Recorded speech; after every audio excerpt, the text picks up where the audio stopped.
What if I told you that most of the things you worry about don't matter? That the people you try so hard to impress won't remember you, and the burdens you carry like anchors around your neck, you choose to keep them there. I no longer believe in many things I once thought defined me. After 60, I discovered something that will change the way you live forever. Stay with me. This may be the wake-up call you've been waiting for. For years, I let the expectations of others guide my decisions. I thought if I could just be what they wanted, everything would fall into place. I spent my time crafting a persona carefully curated for approval, attention, and validation. But the truth is, none of that ever gave me peace. You know, the world loves to tell us who we should be, what we should want, how we should feel. And for too long, I listened. We all listen. I think about the years I wasted trying to fit into molds that weren't mine, trying to please people who didn't really care about me. You spend so much time shaping yourself into something that others approve of, you forget who you actually are. You forget what it means to stand tall in your own skin without worrying about how others see you. I've learned that the moment you stop seeking approval from the outside, something powerful happens. You become free. Free from the weight of judgment. Free from the fear of rejection. And that fear, it's suffocating. We live in a world that thrives on comparisons, on judgment, on superficial measurements of success. I've seen it. I've felt it. How many times have you stopped yourself from doing something because you feared what others would think? How many times have you held back from being your true self because you were worried about how you would be perceived? How many moments, how many years have you spent living for others instead of for yourself? Let me tell you something, I'm done with it. Done with seeking validation, done with trying to mold myself into someone I'm not. You see, you don't need anyone's permission to be who you are. You don't need anyone's stamp of approval to live a life that's true to you. When you start living for yourself, you'll find that you attract the people who matter. Those who accept you, flaws and all. Those who love you for exactly who you are. This idea of living for approval, it's like a chain around your neck. It keeps you small. It keeps you in a cage of your own making. And for what? For a momentary nod, a fleeting compliment, a pat on the back that fades just as quickly as it came. But what about your peace? What about your happiness? What about your authenticity? Once you let go of that need for validation, you discover something incredible. You realize how powerful you are, how much freedom you truly have. You're not beholden to anyone. You are free to carve your own path, make your own choices, and live your life on your own terms. And trust me, there is nothing more liberating than that. I know it's hard. It's not easy to stop seeking approval. The world has trained us to think that our worth is measured by what others think of us. But here's the thing, it's a lie. Your worth is inherent. It's built into who you are. It doesn't come from external validation. It doesn't come from what people say about you or what they think about you. It comes from inside of you. It always has. And when you stop living for others, when you stop seeking their approval, you start to discover something extraordinary. You begin to live with purpose. You live with clarity. You live with the kind of freedom that only comes when you are unapologetically yourself. Time. We never truly understand its value until it starts slipping through our fingers, until it's too late to reclaim it. When we're young, we take it for granted. We waste it. We squander it on things that don't matter, people who don't deserve it, and thoughts that lead us nowhere. We think we have all the time in the world, that we can always make up for lost time later, but later never comes. By the time you hit 60, you realize time is the one thing you can't buy. You can't borrow it. You can't borrow more of it from anyone else, and you can't get it back once it's gone. And that realization, it hits hard. It shakes you to your core. So what do you do with that knowledge? How do you use your time wisely? For years, I let it slip by, consumed with the trivial, the meaningless. I was chasing success, chasing approval, chasing things that, in the end, were just distractions. I thought if I just achieved a little more, did a little more, I would find fulfillment. But that's the trap, isn't it? We think the next achievement will make us happy. The next person we impress will give us satisfaction. The next thing we buy will bring us peace. But none of it ever does. I look back now, and I see how much time I wasted, how many opportunities I missed, how many moments I let pass by without truly appreciating them. Time is precious, more precious than we realize. We only get so much of it. And that's why, when I think about time now, I'm careful with it. I guard it fiercely. I give it only to the things and people that matter, the things that truly enrich my life. I don't waste it on meaningless pursuits. I don't waste it on things that bring no joy, no growth, no peace. There's a freedom in realizing that your time is limited. It's a wake-up call that wakes you up to what really matters. You begin to prioritize. You start to see through the noise, the distractions. And you find that your time is better spent on the things that truly nourish you, the things that truly bring meaning. You can't waste time on people who drain you. You can't waste time on things that don't serve you. And most importantly, you can't waste time on the regrets of the past. You can only move forward. Every moment matters. Every minute is an opportunity to live fully, to love deeply, to connect with the people who matter most. But so many of us, we waste time. We spend it on worries. We spend it on fears. We spend it on regrets. And in doing so, we forget how precious it is. We forget how quickly it slips away. And then, one day you wake up and realize that time has passed you by. That's the moment you stop and ask yourself, what did I do with my time? What did I do with the one thing I can never get back? If I could go back, I would have used my time more wisely. I would have spent more time with the people I love, more time doing what brings me joy, more time being present in the moment. Time is your most valuable asset. Don't waste it.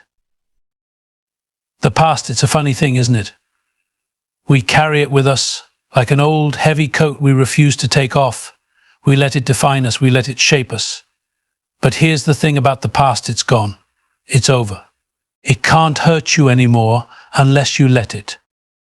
I spent so much of my life clinging to the past, holding on to old regrets, old wounds, old mistakes. I thought they were part of me, that they defined me. But here's what I learned: the past doesn't define you. It's just a collection of memories. And memories don't hold power unless you give it to them. We all have our scars, we all have our stories, but it's what we do with them that matters. We can choose to live in the past, to let it control us, to let it shape our present, or we can choose to let it go. I'm not saying it's easy. It's not. Letting go of the past requires courage. It requires strength. But I found that the moment you decide to free yourself from the weight of regret, resentment, and guilt, something extraordinary happens. You start to feel lighter. You start to feel freer. I used to think that carrying the past with me was a form of protection, that if I held on to the pain, it would somehow shield me from future hurt.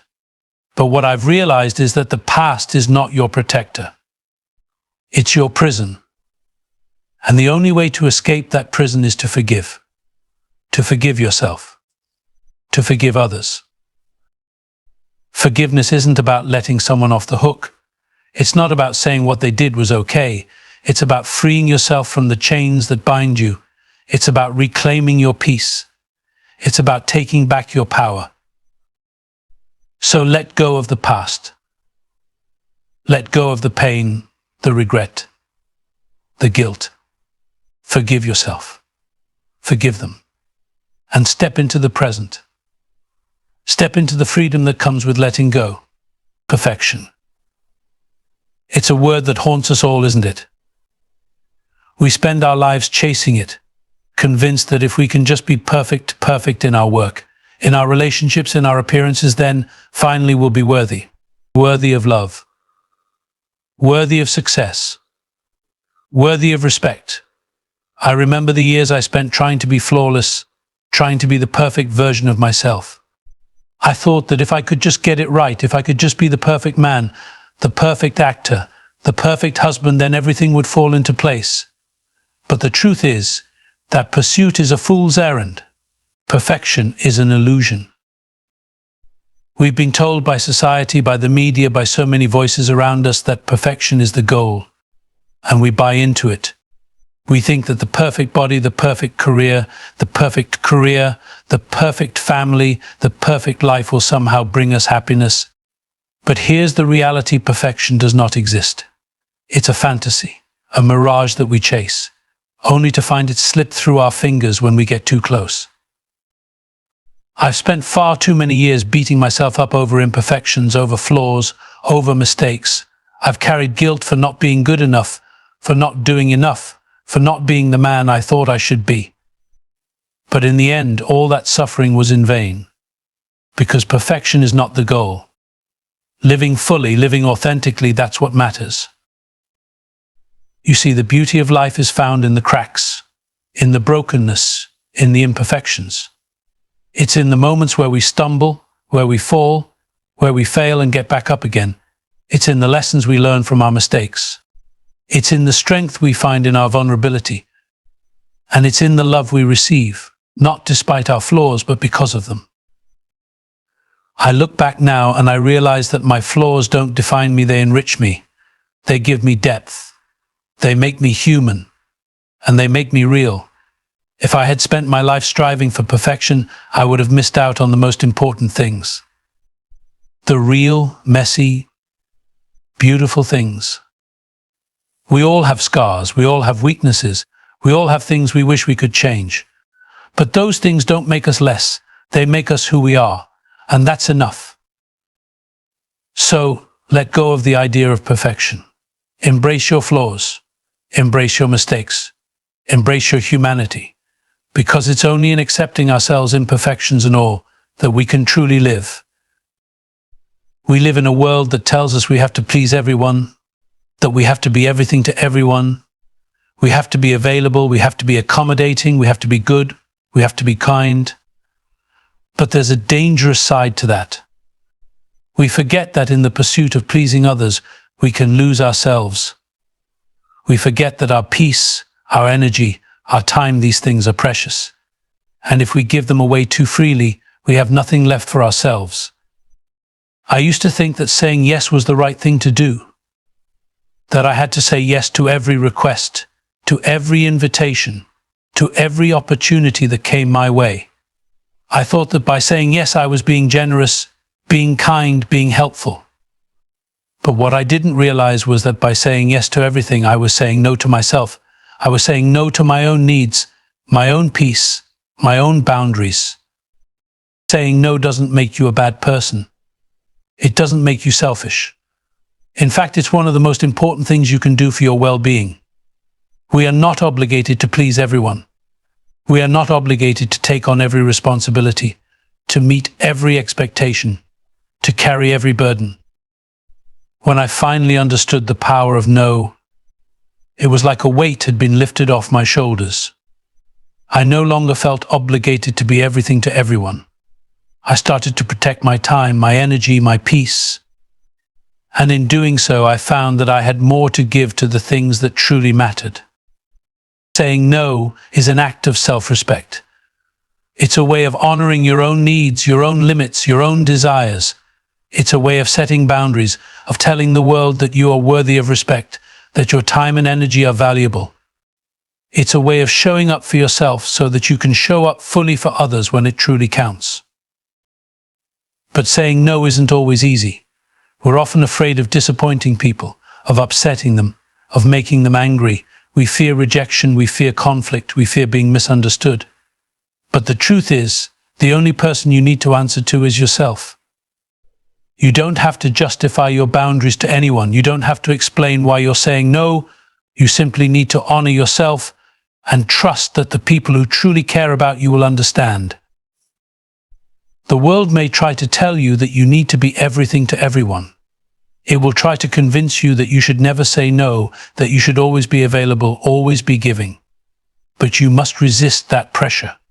You must protect your peace. You must guard your time, your energy, your soul. And when you do, you'll find that your life becomes richer, fuller, and more meaningful. You'll find that the things that matter most to you, your health, your happiness, your relationships flourish when you give them the time and attention they deserve. And when you say yes, it will be because you truly want to, not because you feel obligated to. Now, when I look at my life, I see the people who love me for who I am, not for what I can do for them, not for how I can serve them, but simply because I am me. And that's enough. There is great power in being yourself, in embracing who you are with all your quirks, your flaws, your strengths, your weaknesses. And when you do that, you give others permission to do the same. You create space for authenticity, for connection, for truth. You stop pretending to be something you're not, and you start living in alignment with your true self. For years I wore masks. I wore the mask of the actor, the mask of the professional, the mask of the perfect husband. I thought that if I could just fit into these roles, I would be loved, respected, admired. But the problem with wearing masks is that they never let you breathe. They never let you be free. And what I've come to realize is this: the most powerful thing you can do in this life is to be unapologetically, authentically, and fully yourself. It's to let go of the fear of judgment, to let go of the fear of rejection, to let go of the fear of being seen for who you truly are. Because when you stop hiding, when you stop pretending, you find a kind of peace that no approval, no applause, no external validation can ever give you. Living authentically isn't about being perfect. It's about being real. It's about being true to who you are, not who you think you should be. It's about accepting yourself fully, your light and your darkness, your strengths and your weaknesses, and embracing the beauty in that. When you live authentically, you start to attract the people who truly resonate with your energy. You start to surround yourself with those who accept you for who you are, who celebrate your uniqueness, who see you for your true self. And that's the kind of life we all deserve. So stop pretending. Stop hiding behind masks. Stop trying to be someone you're not. Be who you are and be proud of it. Because that is the greatest gift you can give to yourself and to the world. And in doing so, you'll create a life that is richer, deeper, and more fulfilling than anything you ever imagined. Embrace your authentic self and watch your life transform in ways you never thought possible. Because when you finally let go of the need for approval, of the need to be perfect, of the need to please everyone, you discover the one thing that has always been inside of you: the freedom to simply be. So here we are. After all these years, after all the masks, the mistakes, the searching and the striving, I have come to this life is not about perfection. It's not about pleasing others or wasting precious time on things that don't nourish your soul. Life is not about carrying the weight of the past, nor is it about living in fear of being seen for who you truly are. Life, my friends, is about freedom. The freedom to let go of the illusions that hold us back. The freedom to live as you are, not as the world expects you to be. It's about having the courage to say no when your peace is at stake, the wisdom to walk away from people and situations that drain you, and the strength to forgive yourself for not having all the answers. Because the truth is, none of us have it all figured out. We are flawed, we are scarred, we are human, and that is where the beauty lies. It's in the cracks, in the imperfections, in the moments we stop hiding and start living. You see, time is slipping away faster than we realize, and when it's all said and done, the question will not be whether you were perfect or whether you pleased everyone. The question will be, did you live as yourself? Did you live fully, fiercely, and authentically? Did you love without reservation, forgive without hesitation, and show up for yourself without apology? That is what matters. That is the life worth living. So let go of the chains. Let go of the past. Let go of who you think you need to be. Step into the light of who you truly are, and embrace every moment, flawed, beautiful, fleeting, because this life, this moment is all you have. And it is enough. Be bold, be real, be free.